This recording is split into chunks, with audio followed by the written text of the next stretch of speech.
Hello, this is Ruslan Belov. So friends, today we'll go through and mark where the front line has paused during the so-called truce. We'll use several maps to get a complete picture. And I'll tell you this, it's really bad timing for everything to quiet down, if you can even call it that. Because the army has built up good momentum right now. Every day we see advances of 3 to 4 kilometers, and not just on one isolated section, but on several at once. And in one place, the Ukrainian armed forces even got encircled. Right before the truce this happened. But let's talk about everything in order.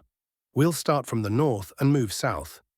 What can I say about the Ukrainian armed forces' attempts to break into Kursk Oblast? Nothing. They tried for 3 days, launched assaults for 3 days, but their maximum achievement was reaching the railway station in Tetkino, a border village right next to the frontier.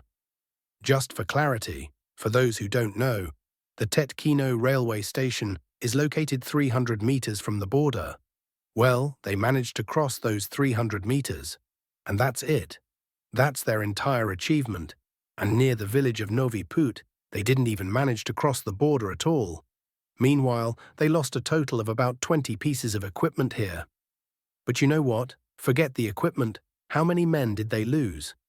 Just the day before yesterday, I posted a video of them entering Tetkino, and then they got hit. Bodies scattered everywhere.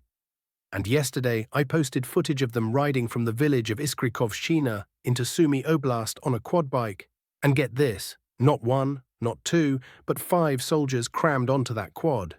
So they're driving through the fields, zigzagging, trying to slip into Kursk Oblast, and boom, the quad is blown to pieces, and so are they. You can even see in the video, after the smoke clears, some of them still alive, convulsing, writhing in those fields. Just horrible, absolutely horrifying, I'll tell you that.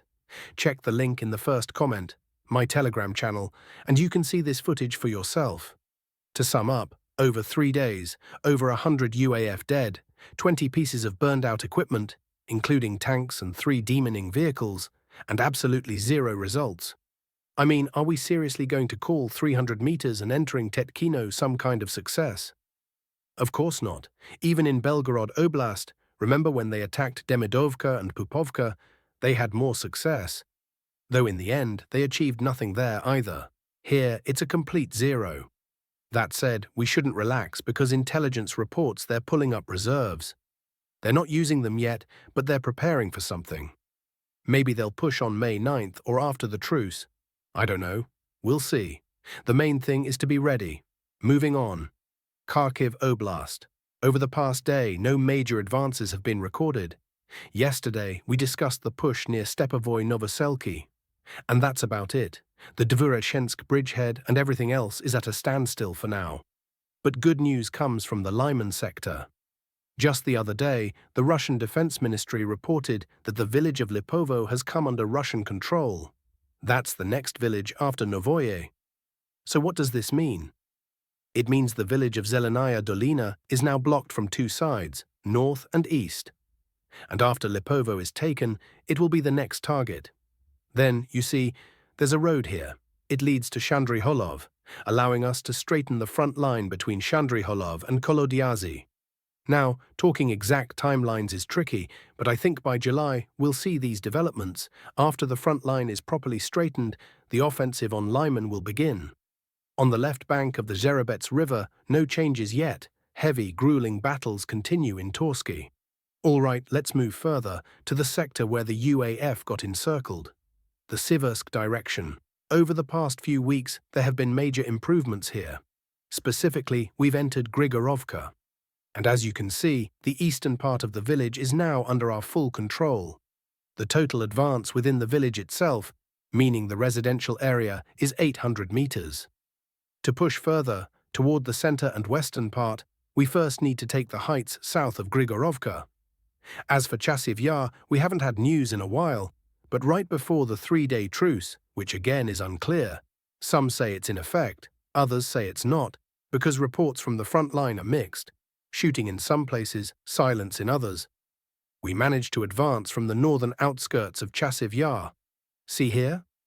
This section, the advance here was a little over a kilometer. 1.2 kilometers to be exact. The area taken under control, is about 1.5 square kilometers. But honestly, this whole saga with Chasiv Yar will undoubtedly go down in history. The battle for the city has been raging for over a year, and it's still unclear when it will finally end. Probably only when we advance from the south toward Kostiantynivka and push from Toretsk all the way to its southeastern outskirts. Only then. For the Ukrainian Armed Forces, UAF, Chasiv Yar is a critical point. They constantly funnel reserves here, which is why it's been so hard to take quickly. If the heights around Chasiv Yar fall under Russian control, progress in this sector will accelerate significantly. And by the way, regarding Toretsk itself, things are going very well here, while Ukrainian telegram channels are in full panic mode. And they have good reason to panic. Just before the truce, we managed to break through from Leonidivka into Petrivka and Shcherbinivka, and most importantly, you can see it on the map, we've trapped UAF forces here. Exactly how many soldiers are encircled? It's unclear. I've seen different numbers, 150, 170, 130, roughly somewhere between 100 and 200. Either way, they're cut off, and even if the truce somehow holds, it won't help them escape. Let's be real. No one's just going to let them walk out of here. As for the flanks, or rather the pockets, fighting is ongoing near Stara Mykolaiivka, plus we've reached the outskirts of Romanivka. I think within the next 3 days, unless the truce collapses for some reason, we'll push in. Things look even better on the eastern flank near Mirnohrad. We've cleared Novoalexandrivka and raised our flag in the northern part of the village. Plus, although some maps show this as a grey zone, it's not grey at all. Our forces have reached Alexandropol, and from there, the next moves will be toward Yablunivka and Zarya. Ukrainian military experts are panicking over this, and for good reason. They're about to lose huge chunks of territory, and you can bet no retreat orders will be given.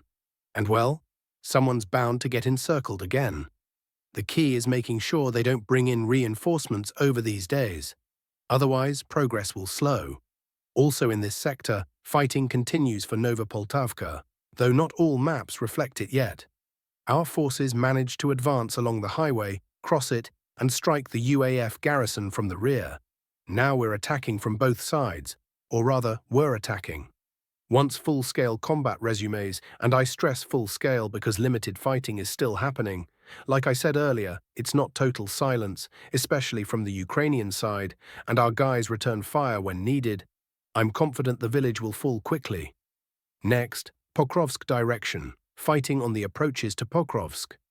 Russian forces continue building on their initial successes. The UAF, realizing that Zverev could become a gateway to Pokrovsk's southern outskirts, has concentrated forces here, slowing Russia's advance. But Kiev's lack of reserves means they can't hold every sector.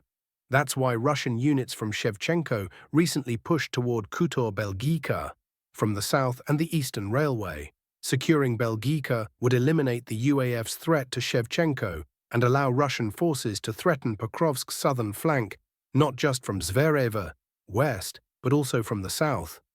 The situation near Mirolyubivka, both sides of the Kazyony-Toretsk River, is also turning dangerous for the UAF. Russian troops crossed the Mirolyubivka Pond Dam and, after clearing the village, are now advancing toward Novoekonomichny through forested riverbanks. Losing Novoekonomichny would be catastrophic for Pokrovsk's defense.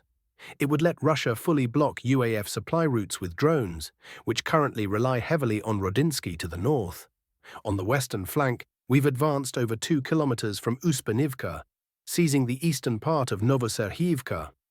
As for Novoalexandrivka, part is under our control, part remains a grey zone. Near the Dnipropetrovsk Oblast border, positions have stalled a few kilometers short of the administrative line. Once fighting resumes, the main focus will be crossing those last 2 kilometers into Dnipropetrovsk Oblast. Ukrainian sources even admit they've only dug one trench line up to Novopavlivka. Sure, they might dig a couple more during this quiet period, but it'd be better not to let them.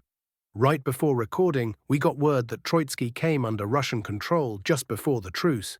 And in the Novopil sector, we saw the largest territorial gain. A 3-kilometer push from Rivnopil to Novopil, with 6.5 square kilometers secured.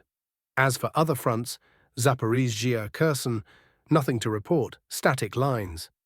Now, a quick note on politics. The US is abandoning the truce idea, since Russia opposed it, and will instead focus on long-term settlement plans for Ukraine, per US Deputy Secretary of State Jade Wains at the Munich Security Conference's Washington event. Overall, he spoke rather calmly. I wouldn't go so far as to say Russia isn't interested in resolving the conflict.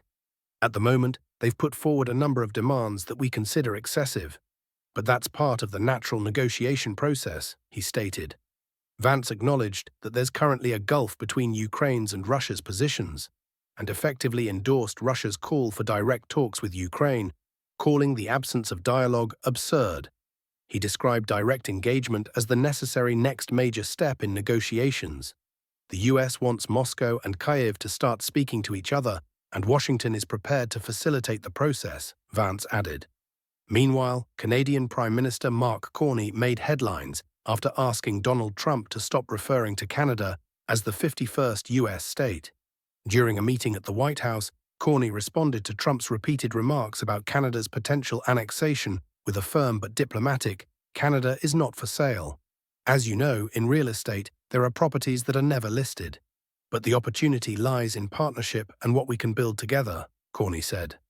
Trump, in his signature style, retorted, "Never say never," repeating it twice for emphasis.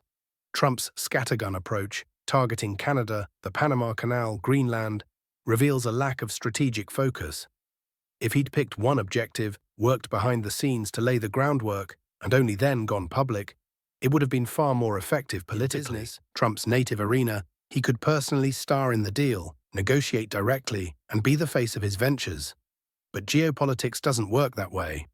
First, institutions like USAID and compliant media would need to soften up Canadian public opinion, fostering a desire to join the US. Only afterward could a US president, contingent on Canada meeting certain conditions, step in as the generous unifier. Publicly sparring with Canada's PM on camera, that's a win for Carney. It'll boost his domestic support. For Trump? Not so much. That's all for now. Thanks for watching. If you enjoyed this, don't forget to like and subscribe.